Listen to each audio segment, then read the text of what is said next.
कवडे या परिवारामध्ये आज 9वा अवतार्य पार पडून पूर्ण करून हा परिवार आज संपूर्ण सेवक हा या कीर्तीमध्ये बसलेला आहे।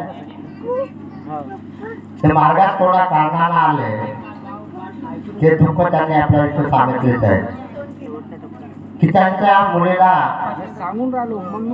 दुःख झाले पायाच्या टोंगळ्यामध्ये आणि तो टोंगळा एवढा सुजला होता की तो आता फुटते की घडीत फुटते ही स्थिती मार्गामध्ये आल्या। मार्गामध्ये वावरत असताना त्यांच्याकडून परमेश्वरी कार्य हे परिपूर्ण होत नसल्यामुळे मुलीला समाधान वाटत नव्हता आणि अशा परिस्थितीमध्ये बोलरीला घेऊन ते नगरजन या गावी आले। नगरजनला भवनामध्ये आले आणि त्यांनी या दुःखाचं घरानं परिपूर्ण माझ्यासमोर ठेवलं आणि त्याला सांगितलं की ही दैवी शक्ती एवढी कमजोर नाही की आपण जे मागितलं ते मिळालेलं नाही। या मार्गात येणारा प्रत्येक मानव हा दुःखातून आलेला आहे। असा कोणी नाही की सर्व गुण संपन्न आहे आणि तो या मार्गात आलेला आहे असा एकही सेवक आपल्याला सापडणार नाही। जो आलाय तो दुःखातूनच आलेला आहे आणि त्यांना मार्गदर्शन केलं या विषयावर। त्यांनी सांगितलं माझे कार्य पारखी नेऊन आहे। कार्य कुठं नाही असो एकाच परमेश्वराचे कार्य करत आहोत आपण, दुसरा भगवंत नाही किंवा आपला गुरुही दुसरा नाही। आपला गुरु एक आहे, आपला भगवंत एक आहे। याच्यामध्ये कोणीही तुझं मानत नाही आणि आज जी तुझपणाची भावना दिसत आहे ही सेवकांची गलती नाही आहे, मार्गदर्शकाचीही गलती नाही आहे। बाबांनी जो मंडळ स्थापन केला त्या मंडळाला चालवण्याकरता जे आपण लोक बसलो आहोत त्यांना खुर्चीचा भय होता की माझी खुर्ची जाईल या उद्देशाने बाबा गेल्यानंतर हे प्रकरण या ठिकाणी चालू झाले। मला कोणावर टीका करायची नाही आहे किंवा आम्ही टीका करत नाही कोणावर, पण तो या ठिकाणी कोलतेजीने बोललं म्हणून त्यावर जरा तुम्ही 2 शब्द बोललो या ठिकाणी। याच्यामध्ये सेवकाचा दोष नाही आहे, कोणा मार्गदर्शकाचा दोष नाही आहे। वरचा अधिकारी जे आदेश देतो त्या आदेशानुसार सेवक चालत असतो। आज हे जे परिवार आलं मार्गामध्ये यांचे कार्य पारखणीतून होते, मला काय गरज मार्गदर्शन करायचे, बाबांचे शिकवलं नाही म्हणून त्यांना मार्गदर्शन केलं। त्यांना औषधीचा स्वतःही दिला, मी स्वतः त्यांच्यासोबत औषध घेण्याकरता गेलो। माझ्या त्यांच्या कोणत्याही प्रकारचा संबंध नसताना परंतु मार्गात आले, मार्गात आहे हा आपला परिवाराचा एक सदस्य झाला ही मनामध्ये भावना आणि प्रत्येक सेवकांनी ही भावना ठेवायला पाहिजे। तो इथला आहे तिथला त्यातून काही घेणं देणं नाही। बाबाने जेव्हा एवढी मोठी दैवी शक्ती स्वतःच्या दुःखाच्या कारणानं विधी केली आणि विधी करून एक परमेश्वर प्राप्त केला। परमेश्वर प्राप्त करून आपल्या स्वतःच्या दुःखाचं निवारण केलं। स्वतःच्या दुःखाचं निवारण झालं। बाबा बाहेर फिरत असताना त्यांच्या लक्षात आलं की माझ्या दुःखापेक्षाही खूप दुःखी लोक या पृथ्वीवर आहेत आणि सुख मिळवण्याकरता वनवन फिरत आहे, दारोदारी भटकत आहे, परंतु त्यांना सुख कुठेही लाभत नाही। माझे दुःख दूर झाले त्याच प्रकारे माझ्या हातून हे सत्कार्य व्हायला पाहिजे। मी दुःखिताला सुखाचा रस्ता दाखवला पाहिजे। अंधकारामध्ये भटकलेल्या व्यक्तीला प्रकाशमय जीवन दिलं पाहिजे। या उद्देशाने महान त्यागी बाबा जनरेजीने या मार्गाचा प्रचार करण्याला सुरुवात केली। सुरुवात आपल्या मित्रांपासूनच केली आणि एक एक करता असे हजारो लाखो सेवक बाबांनी गोळा केले। बाबांनी कधी भेदभाव केला नाही। हा समाजाचा कोणता आहे, हा अमीर आहे का गरीब आहे, हा भेदभाव न करता सर्व मानवाला समजावून सांगितलं की मानव हा एकच आहे. मानवाच्या जाती 10 नाही, फक्त 2च आहेत, नर आणि नारी. ही एकच जात बाबाने आपल्याला दाखवली आणि त्यानुसारच आपण सर्व समाजाचे, सर्व जातीपंथाचे, सर्व धर्माचे एका झेंड्याखाली आपण या ठिकाणी बसलो आहोत. आणि हे विचार बाबाने आपल्याला दिलेले आहेत. या विचाराने आपल्याला चालायचं आहे. या मुलाला औषधीला नेलं, औषध घेऊन आले, त्या मुलीला समाधान झालं. त्याला सांगितलं भाऊ कार्यकर्ता नवीन आहे आणि नवीन असल्यामुळे असा कुठेतरी चुकामुका होताच, पण तू त्यांना सांगा की कार्याची प्रणालीमध्ये फरक आहे. तुम्ही कार्याची प्रणाली थोडीशी सावरावा. परंतु त्यांना औषध चालू असताना केमो देण्यास मनाई केली आणि परमेश्वराला काय घडवायचं होतं, त्या मुलीचे आयुष्य किती होते ते फक्त परमेश्वरालाच माहीत होते. आणि त्याने निमित्त झाला केमो देण्याचा आणि त्या मुलीचं ही मुलगी परमेश्वरामध्ये विलीन झाली. त्याच्यानंतर ते नगरधनला आले. ती सर्व विधी आटोपली आणि नगरधनला आले. नगरधनला मागणी केली की आम्हाला इथून कार्य पाहिजे. कार्य कुठून केले तर एकच आहे, मग इथं का करायचे बा, इथून काढून पाहिजे. आणि इथून जेव्हा पाहिजे तर समोरच्या मार्गदर्शकाकडून शब्द सोडवून यावं लागल. त्यांनी सांगितलं आम्ही नगरधनला येते वेळेसच मार्गदर्शकाकडून शब्द सोडवला. आणि कोणत्याही सेवकाने जर कार्यकर्ता बदलवायचा असेल तर शब्द सोडवल्याशिवाय कार्यकर्ता बदलू नये. आणि कार्यकर्त्याची जबाबदारी आहे की ते शब्द सोडवणूक झाल्याशिवाय कार्य देऊ नये. ही नियमावलीमध्ये आहे. पण तो आता कसा आहे, माझी संख्या वाढली पाहिजे आणि ते संख्या वाढवण्याकरता कसाही सेवकाला कुठून नाही आला तरी आपण त्याला जवळ करण्याचा प्रयत्न करतो. पण बाबाने आपल्याला सुंदर शिकवून दिलेली आहे. आपल्याकडे भक्ती दिली, शक्ती दिली आहे आणि युक्ती दिलेली आहे. त्या तत्वामध्ये भक्ती आहे, 3 शब्दामध्ये शक्ती आहे आणि 5 नियमामध्ये युक्ती आहे. या 3 शब्दाचं वापरून आपण अंगीकार केलं, आचरणात आणलं तर परमेश्वर आपल्याला कुठेही कमी पडू देत नाही. या ठिकाणी बरेचसे अनुभव दिलेले आहेत. संतान नव्हते, संतान मिळाली. ज्यांना धनद्रव्य नव्हतं त्यांनी त्याच्या कर्माप्रमाणे, त्याच्या कर्तृत्वाने त्याला त्याचं फळही मिळालेलं आहे. आता एका सेवकाने सांगितलं की कोजागिरीचं हवन कार्य होतं आणि मार्गदर्शक साहेबांनी फळ दिला आणि मला संतान मिळाले. आणि मार्गदर्शक कोण होते? फळ देणारा मार्गदर्शक कोण आहे? पण मार्गदर्शक जे क्रिया करतो त्याला सुचवणारा त्याच्या सोबत आहे आणि जो ज्या प्रकारे सूचना देतो त्या प्रकारे मार्गदर्शक करतो. करता कविता कोण आहे? परमेश्वर आहे. आपल्या कार्यावर परमेश्वराला आवडले तर देणारा तो आहे. शब्द अनमोल आहे. सत्य, मर्यादा आणि प्रेम याचे आपण मोल लावू शकत नाही. आणि या 3 शब्दावर दैवी शक्ती आपल्या जवळ 24 तास कार्य करत आहे. बाबाने परमेश्वर कसा दाखवला? आकृती पण दाखवला का? बाबाने मूर्ती पूजा बंद केली. दगडामध्ये देव नाही पाहिला बाबाने आत्म्यामध्ये देव पाहिला. कारण की जेव्हा बाबा देहाभान अवस्थेमध्ये पोहोचले तेव्हा रडायचे बाबा की मैं कहाँ आ गया हूँ, मैं कहाँ आ गया हूँ. तेव्हा त्यांच्या कमलातून परमेश्वर बोलले, हे मानव तू मुझे कहाँ देख रहा, मैं 24 घंटे तेरे साथ हूँ. जिस दिन तुझसे मैं छूट जाऊंगा उस दिन तेरा शरीर मृत हो जाएगा. आणि बाबाला जाणीव झाली की आपल्या शरीरात अशी कोणती वस्तू आहे की ती 24 तास जागृत आहे. काय आपल्या शरीरामध्ये? आत्मा. आत्मा हा परमात्मा आहे. सर्व जगाचा करता करता तो परमेश्वर एक आहे. आपली आत्मा आणि दुसऱ्याची आत्मा एक मानायला सांगितले.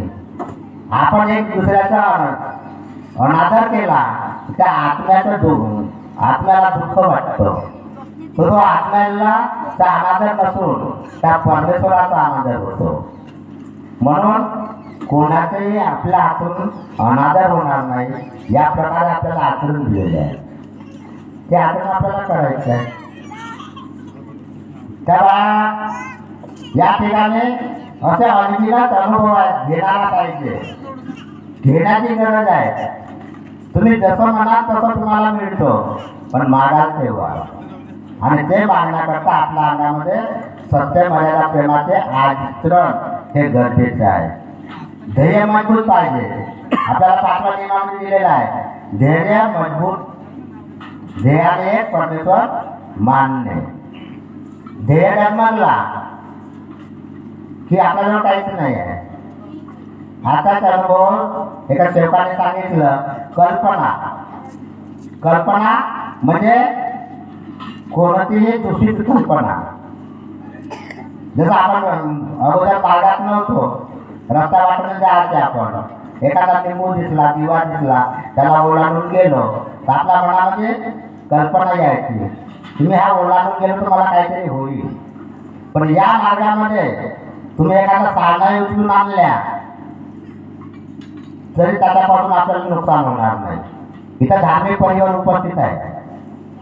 त्याच्या शेतावर एका जास्ताने 1 लिटरचा गडवा आहे तो इथेलचा.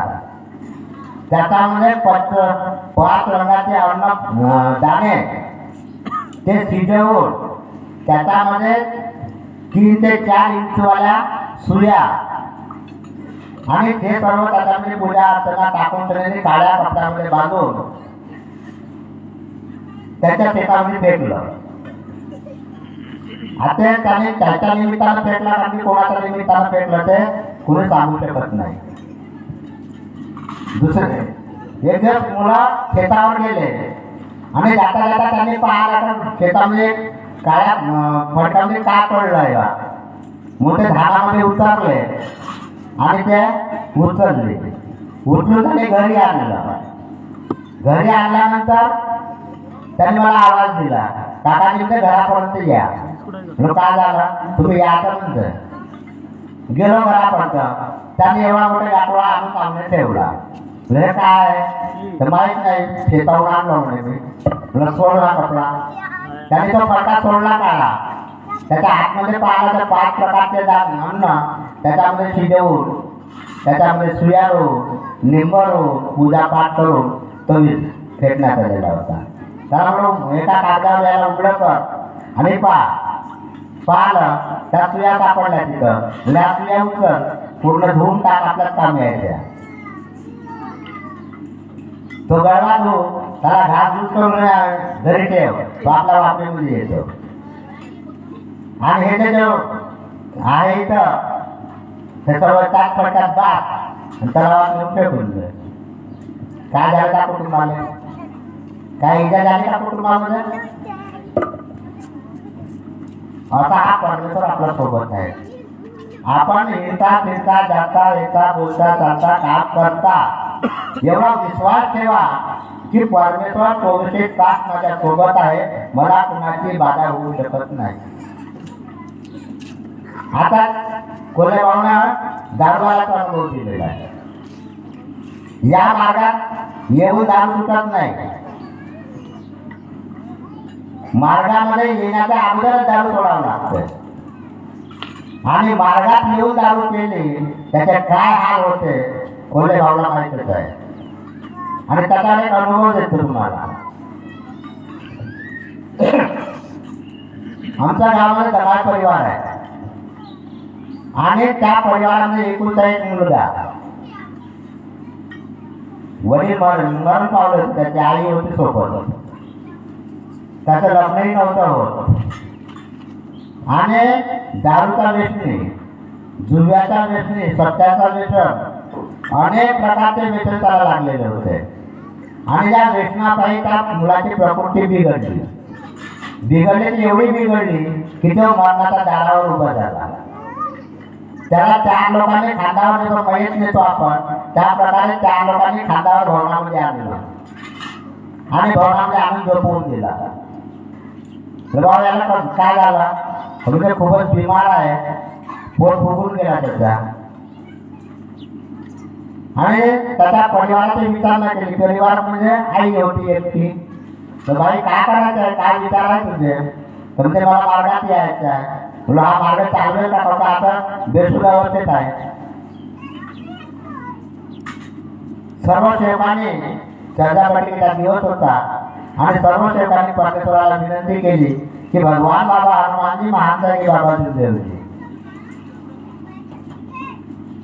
हा एक दुःखी मानव तुझ्या भवनामध्ये आलेला आहे. याला सुख शांती समाधान दे. तो त्याच्या कर्माने कुठं चुकला आहे तो त्याची सोडवणूक करेल. आणि आता विनंती झाली आणि एका सेवकाला शब्द दिला याला 11 फुटाचा तीर्थ करून दे. त्याला 11 फुटाचा तीर्थ दिला, त्याला पाजलं आणि मुलगा चालत घराला गेला. मार्गात आला, त्यागाचे कार्य झाले, न भावना झाले. त्याने शेती विकली, शेतीचा पैसा आला आणि त्याला अजून व्यसन लागले. त्याने त्या विकलेला शेतीचा पैसा पूर्ण बर्बाद केला. त्याच्या कुटुंबाने समजावलं, त्याच्या रिश्तेदाराने समजावलं, समजला नाही. शेवटी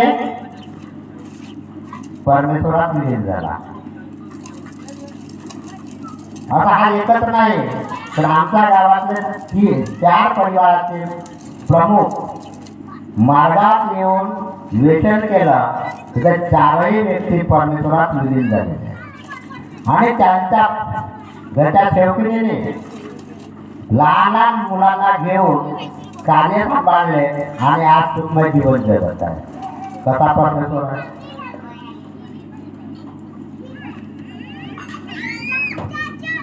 भावने एक अनुभव दिला दवाखान्यातल्या मुलीचा.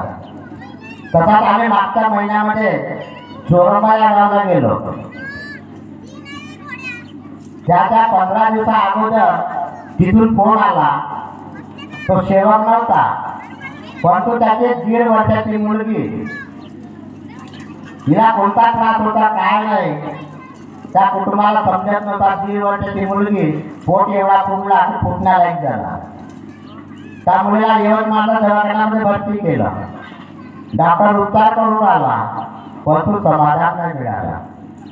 त्याला आठवण झाली माझ्या गावामध्ये परमात्माचा सेवक आहे, तो मला काहीतरी मदत करेल. मग तो सेवकापर्यंत पोहोचला आणि त्याला सांगितलं बाबा माझ्या मुलीची प्रकृती खूपच चिंताजनक आहे, ती वाचते किंवा नाही वाचत काही सांगता येणार नाही, पण तुमच्याकडून काहीतरी मला मदत पाहिजे. त्या सेवकाने विचारलं काय मदत पाहिजे? तर तुम्ही मला तीर्थ करून द्या. पैशाची मदत नाही पाहिजे, मला परमेश्वरी कार्याची मदत पाहिजे, तीर्थ करून द्या. आता नामसेवक असल्यामुळे सेवकाला विचार आला. त्याने मला फोन केला, काकाची म्हणजे अशी अशी केस आहे, यवतमाळच्या दवाखान्यात भरती आहे आणि तिचं वडील तीर्थ मागत आहे. तर त्याचे विचार आहे घे अगोदर तो परिवार व्यसनी आहे का आणि समाधान मिळालं तर मार्गाविषयी विचार काय त्याचे. त्याने शब्द दिला माझ्या मुलीला समाधान झालं तर मी मार्गात येतो. मुलं जा दवाखान्यामध्ये. कापूस नाही, अगरबत्ती नाही, काहीच नाही. त्यांच्यासोबत बॉटल होती पाण्याची, त्यात बॉटल मधलं पाणी घेतलं झाकणार आणि त्याला 11 फुटा मारल्या. त्याला सांगितलं 11 7 3चा तीर्थ देऊन घेतला. पहिला तीर्थ बनवला 11चा, तो तीर्थ पाजला. डॉक्टर सांगायला लागले की नाही म्हणे मुलगी वाचू शकत नाही. त्यांना सांगितलं की आम्हाला थोडंसं भेटू द्या, नंतर पाहू काय करायचं ते. हा सेवक गेला तर पुरीचा वडील गेला त्या रूममध्ये आणि त्यांनी त्या ठिकाणी तो उपचार केला. 11 7चा तीर्थ दिला आणि मुलगी 5 मिनिटामध्ये रडायला लागली. तिने वडिलाकडे हात पुरवला आणि पोट तिच्या पूर्ण सपाट झाला. म्हणजे ज्या प्रकारे आपण इलेक्ट्रिक बल्बचा बटन दाबतो ना, बटन दाबता बरोबर लाईट लागते, तशी क्रिया मार्गाची आहे. पण आपण तेव्हा विसरून जातो. मार्गाचा सुख भेटला, या छोट्याशा सुखामध्येच आपण मग्न होऊन जातो आणि परमेश्वरी कार्याला दूर करत जातो. मग आपल्या घरामध्ये अडचण येणार नाही का? त्रास पडणार नाही का? कारण आपण विसरलो परमेश्वर आले, त्या शिकूनही विसरलो. म्हणून या मार्गाचे उद्देश असे आहेत, बाबाचा शब्द आहे, या मार्गाचा सेवक दुःखी, कष्टी आणि गरीब राहणार नाही. आहे का कोणीतरी या मार्गात आलेला सेवक दुःखी? दुःख येते त्याच्या कर्मामुळे. बाबाजवळ जे होतं ते प्रत्येक सेवकाजवळ सारख्या प्रमाणात वाटून दिलेलं आहे. बाबाजवळ एकच मंत्र होता, बाबा हनुमानजी. या मंत्रावर चांगला जाणता येते, तो किती पण करत असेल तर आपला एका वर्षाच्या मुलीचाही तो काही बिघडू शकत नाही. एवढी ताकद आपल्या जवळ बाबांनी उभी करून दिली. आमच्या गावाला शेजारी एक अनुभव आहे, शेवकाचा आणि जाणत्याचा. शेवकाचा आणि त्या जाणत्याचं बांधण्याचं लागून आहे. सेवक सकाळी शेतावर गेला आणि जाणत्याच्या शेतावर गेला. दोघे बरोबरीचे होते मित्र. आता जाणता म्हणते भाऊ त्या मार्गामध्ये जादू चालते आणि सेवक म्हणते माझ्या मार्गामध्ये जादू चालत नाही. असा त्याचा थोडासा वाद झाला आणि वादामध्ये जाणता म्हणते आपण अल्पावर घेऊन एकामेकाला. सेवक समजावते त्याला, अरे नाही रे बाबा, म्हणजे इथे जादू चालत नाही, तू वाद करू नको. जनताला अहंकार होता आपल्या जादूवर, आपण आत्मावर घेऊन म्हणते. आता तर ठीक आहे आत्मावाचं, पण दोघातून एकाला कमी जास्त काही झालं याचा जिम्मेदार कोण? जाणता म्हणते मला काय कमी जास्त झालं तर तुझ्यावर आपले येणार नाही. माझ्या घरी जाऊन सांगायचं का तुझ्या मुलं आपण ठिकाणी पडू नये, आणि तुला कमी जास्त झालं तुम्ही तुझ्या घरी जाऊन सांगेल. आम्हाला सामने बसले, जाता आपली जादू चालवून राहिलाय आणि सेवक बाबा हनुमानजीचा जाप करून राहिलेला.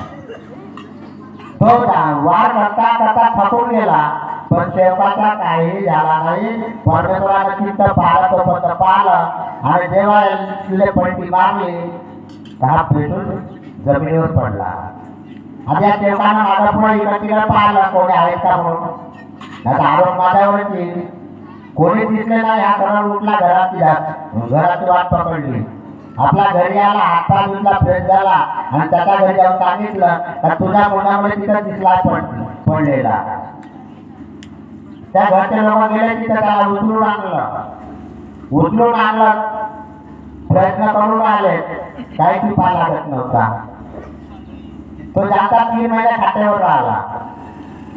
3 महिन्यानंतर आठवण झाली का नाही याच्या गुरुला आणलं पाहिजे. आता आपण तर थकलो इकडे, पण ज्याच्या गुरुला जावं लागत, त्याच मुलाच्या गुरुला त्यांनी घेऊन आले आणि त्याच्या गुरुने जसं पाहिलं त्याने सांगितलं, बापू तू वाचला, तू गलत माणसाचा वाटायला गेला आहे.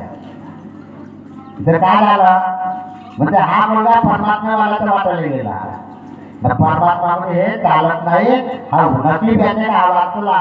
परमेश्वरानं फक्त त्याला लटकवलं, दडकवला असता तर तेव्हा त्याच्या काळा डोळ्या पोहोचल्या असत्या. कसा परमेश्वर आहे. मग आपल्याला भिण्याची गरज आहे. आपण मठामध्ये चालला गेला रात्री तिथं म्हणा परमेश्वर माझ्या सोबत आहे, मला कोणाची भीती नाही, तुमच्या सोबत परमेश्वर चालते. त्या ठिकाणी म्हणल्या तुम्ही की या ठिकाणी शैतान आहे, शैतान उभा झालाच नाही, राहणार नाही. असा हा परमेश्वर आहे ना. अशा परमेश्वराला आपण ओळखू शकलो नाही, याला सांभाळू शकलो नाही, तर या जीवनामध्ये काहीच नाही. मार्गात आलो आपण, तर मार्गाचा उपयोग घ्या चांगला. सत्य मर्यादा प्रेमाच्या आचरण करा. या मार्गाचे अनुभव भरपूर आहे. सांगणारा किती सांगितलं तरी संपणार नाही. परंतु त्याला काही अर्थ नाही. नुसतं सांगितल्यावर अर्थ होईल का? आपण जे ऐकत आहात याच्यातून तुमच्या उपयोगाचं जे आहे ते कानामध्ये भरून ठेवा. त्याला हृदयामध्ये बसवा. जे तुमच्या उपयोगाचं नाही त्याला सोडून द्या. गरज नाही त्याला. जो उपयोगाचा नाही आहे त्याला जवळ घेण्याची गरज नाही. पण आता सेवक काय करते? जो उपयोगाचा नाही त्याला जवळ करते, ज्या उपयोगाचा आहे त्याला बाजूला लावते आणि मग गोते खात राहते. बाबाचा हळदीतला अनुभव आहे. बाबाचा दौरा मोगर कशाला आला? मगरली गाव आहे आणि त्या गावामध्ये बाबाचा दौरा आला. त्या गावात दौरा पार पडला. रात्रीचा मुक्काम झालं आणि दुसऱ्या दिवशी शेवकाने भिक्षा ठेवली की बाबा जवळच एक जंगलामध्ये मोगरकटा म्हणून तलाव आहे, आपण त्या तलावावर जाऊ. आता बाबाने शेवकाची इच्छा मान्य केली. सकाळी सर्व बैलबंडी झोपली आणि त्या जंगलामध्ये गेले. त्या तलावावर आंघोळी केल्या. बाबाने शब्द दिला, हा तलाव गहिरा आहे, याचा अंत नाही आहे, म्हणून कोणी तलावामध्ये उडी मारू नका, पोहण्याचा प्रयत्न करू नका. तिचं नाव होती, ती नाव त्या नावाड्याने बांधून ठेवली होती. आता सेवक परिवाराने आंघोळ केली आणि काही रिश्तेदारी ते लोक होते, काळ्या भाताचे नातेवाले. त्यामध्ये आपल्या भटापूरचे तुपट होते, लोहाऱ्याचे शामराव कार होते, नागपूरचे मारुतराव चौकर होते, नागपूरचे मंडळाचे सर्वात पहिले अध्यक्ष लक्ष्मणजी उराडे होते. आणि हे ज्यांनी नातं जोडून त्यांनी हाती मजा चालू केली, त्या दोघांमध्ये बसले आणि एका सेवकाने त्या दोघांना लात मारली, दोरी तुटली आणि नाव पाण्यात जाऊ लागले. आता नाव पाण्यात जाऊ लागले, त्या पाण्याचा अंत नव्हता. तिथं वाचत कसं? दोघा लिखित असल्यामुळे नाव पाण्यानं भरू लागले, नाव बसू लागले पाण्यामध्ये. सेवक चिल्लावू लागले, वाचवा वाचवा वाचवा. बाबा त्या ठिकाणाहून ज्या ठिकाणी त्यांनी निवासस्थान मानलेलं होतं त्या ठिकाणी यायला निघाले तर बाबाची चप्पल त्या ठिकाणी विसरली. अर्ध्या रस्त्यात आले तर बाबाचा पायाला कंकर उठला. त्यांनी बाबाने पाहिलं पायाकडे, त्याची चप्पल नव्हती. वापस त्या ठिकाणावर गेले, त्या ठिकाणी आंघोळी केल्या आणि बाबाला ते धुताने दिसले.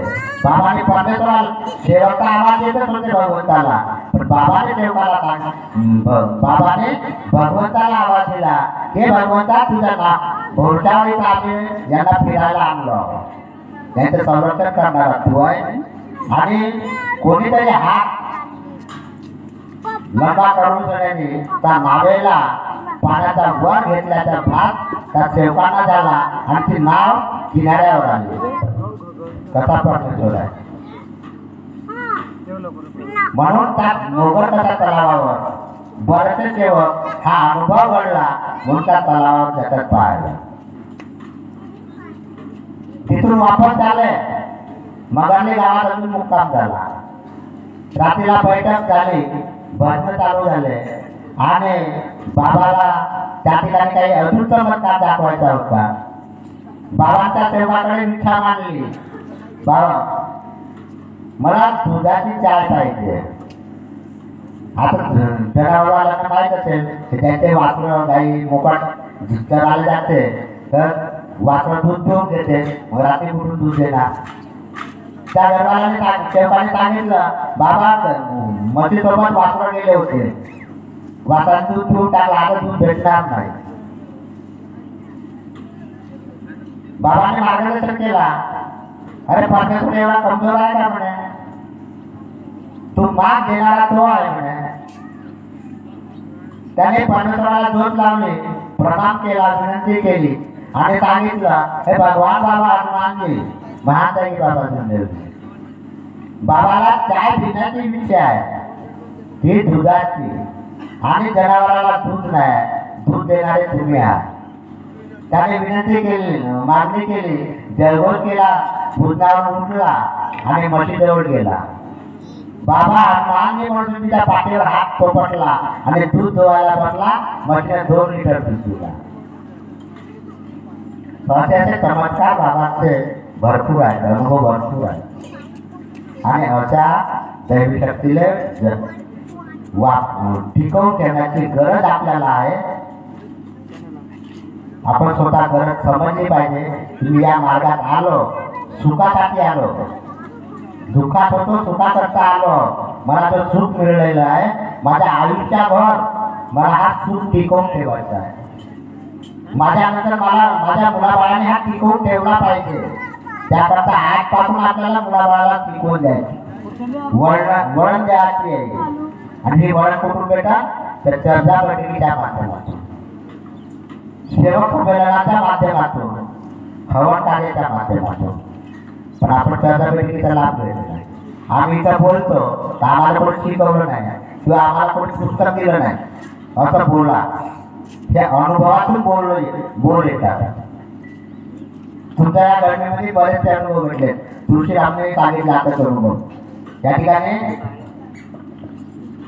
बोधेला आणखीन तसे अनुभव मिळालेले आहे. रवीला अनुभव मिळालेले आहे. आता त्याला अनुभव आहे षष्ठीचा हवनातला आहे. रवी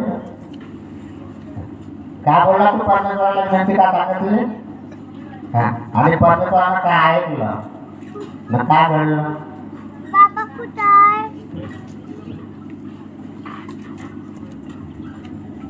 या ठिकाणी अनुभव चांगला आहे. या परिवाराचा हवन होईल आज वाटत नव्हतं, पण परमेश्वराला सांगितलं आणि परमेश्वराने आज हवन पार पाडलं. कशी दैवी शक्ती आहे. म्हणून या दैवी शक्तीला टिकवून ठेवा. सत्य मर्यादा प्रेमाचे आचरण करा. आपल्या मुलाबाळांना या मार्गाची वळण द्या आणि जास्तीत जास्त चर्चाबटीकीवर भर द्या. जो चर्चाबटीकीला जाईल तो या परमेश्वराचे गुणगान शिकल्याशिवाय राहणार नाही. आणि शिकला या ठिकाणी बोलत अन्यथा बोलू शकणार नाही.